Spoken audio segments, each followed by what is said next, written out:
नमस्कार साथियों। आज इस वीडियो के अंदर हम लोग बात करने वाले हैं कि जो एसएससी जीडी का नोटिफिकेशन है 2026 के लिए वो कब रिलीज होगा, कितनी वैकेंसीज हमें देखने को मिलेंगी। क्योंकि अब की बार ये कयास लगाए जा रहे हैं कि एसएससी जीडी के पेपर के अंदर थोड़ा बहुत जो पैटर्न होता है वो चेंज हो सकता है।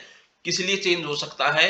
क्योंकि जो सीपीओ का पेपर होता है उसके अंदर हमें चेंज देखने को मिले हैं। जो नई एजेंसी आई है पेपर लेने के लिए एडिक्विटी, उसका जो पेपर पैटर्न है वो भी अब की बार थोड़ा बहुत बदल चुका है, जिसका फर्क हमने सीजीएल के अंदर भी देखा, सीएचएसएल के अंदर भी देखा। नई वैरायटी के क्वेश्चंस आ रहे हैं। तो आज इस वीडियो के अंदर हम लोग यही डिस्कस करेंगे कि एसएससी जीडी का नोटिफिकेशन कब तक आएगा और कितनी भर्तियां आने वाली हैं। तो सबसे पहले एक छोटी सी रिक्वेस्ट है, जितने भी साथी मेरे सबसे पहली बार इस चैनल पर आए हैं, चैनल को सब्सक्राइब कर लेना। ऑथेंटिक, जेन्युइन और सटीक जानकारी के लिए किसी भी तरीके का आपको यहाँ पर मिसलीड नहीं किया जाएगा, ठीक है। बहुत सारे ऐसी चीजें होती हैं जहां पर मिसलीड कर दिया जाता है कैंडिडेट्स को, जो उनका 1-2 साल बर्बाद हो जाता है गलत जानकारी की वजह से, वो यहाँ पर आपको देखने को नहीं मिलेगा। तो चलिए शुरुआत करते हैं आज की वीडियो की।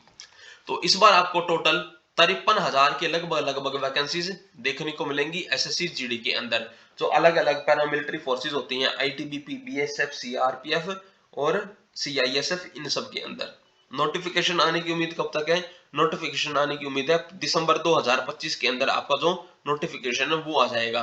जब से ये एडिक्विटी एजेंसी आ गई है, एसएससी का काम थोड़ा ढीला पड़ गया है। टीसीएसटी सारा काम डेट से होता था, जो कैलेंडर उन्होंने दे दिए सब उसी हिसाब से चलता था। बट एडिक्विटी के आने के बाद जो काम है वो थोड़ा ढीला पड़ गया है। जो रिजल्ट पहले 2-3 महीने में आ जाता था, अब उसको आने में 3 से 4 महीने लग रहे हैं। अब बात करें कि एसएससी जीडी का जो पूरा का पूरा प्रोसीजर होता है सिलेक्शन का, उसमें सबसे पहला स्टेप होता है आपका एक रिटन एग्जाम लिया जाता है कंप्यूटर पर।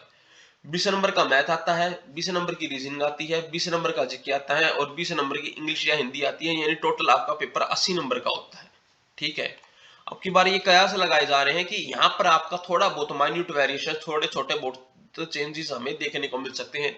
बदलाव ये हो सकता है कि मैथ्स के लिए सेक्शनल टाइम रख दिया जाए, यानी 10 मिनट के अंदर आपको मैथ खत्म करना है ऐसा टाइम दे दिया जाए। रीजनिंग के अंदर आपको रीजनिंग करने के लिए आपको सिर्फ और सिर्फ 10 मिनट ही मिले, ऐसे सेक्शनल टाइम डिस्ट्रीब्यूशन हो सकता है। क्योंकि यही पैटर्न आपका एसएससी सीपीओ के अंदर लागू हो चुका है। दूसरा स्टेप होता है आपका एसएससी जीडी में फिजिकल टेस्ट। फिजिकल टेस्ट में आपकी मेल के लिए हाइट चाहिए होती है 170 सेंटीमीटर, फीमेल्स के लिए 157 सेंटीमीटर। रनिंग की बात करें तो पुरुषों को, मेल्स को 5 किलोमीटर दौड़ना पड़ता है 24 मिनट के अंदर, और फीमेल्स जो होती हैं उनको 1600 मीटर दौड़ना पड़ता है 8.5 मिनट के अंदर। 4 महीने भी आप अगर लगातार ढंग से रनिंग कर लेते हैं तो आप इस रनिंग को आसानी से कवर कर सकते हैं। तीसरे स्टेप में आता है जो रिटन एग्जाम को भी पास कर लेते हैं, फिजिकल भी कर लेते हैं, फिर उनका होता है एक मेडिकल टेस्ट, जहां पर आपकी आंखों का, पैरों का, जो आपके फुट्स है, पैर है और नीज है, नोक नीज नहीं है, उसका टेस्ट किया जाता है। चेस्ट का एक्सरे किया जाता है और ब्लड टेस्ट किया जाता है, ये देखने के लिए कि कोई बीमारी तो नहीं है या फिर किसी प्रकार का कोई इन्फेक्शन तो नहीं है। तो ये सारी की सारी चीजें आपको ही होती हैं और इन तीनों चीजों के बाद आपकी एक मेरिट लिस्ट तैयार की जाती है, जिसके आधार पर आपका सिलेक्शन होता है भाई। तो आपका सिलेक्शन होता है। और अगर मेन बात करें, एक पॉइंट और हमारा यहाँ पर रह गया, जो हमारी एज लिमिट होती है वो एसएससी जीडी के अंदर कितनी होती है?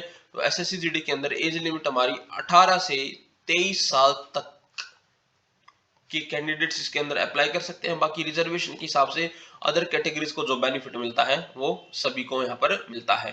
तो अगर आपको ये वीडियो पसंद आया हो तो इस वीडियो को, इस चैनल को सब्सक्राइब कर लेना एसएससी जीडी से संबंधित सारी की सारी जानकारियां पाने के लिए। और आपको अपनी तैयारी कैसे बेहतरीन बना सकते हैं, आप अपना जो मार्क्स होता है वो कैसे स्कोर कर सकते हैं, कैसे बढ़ा सकते हैं, इन सभी डिटेल्स के लिए इस चैनल को सब्सक्राइब कर लेना। बहुत बहुत धन्यवाद।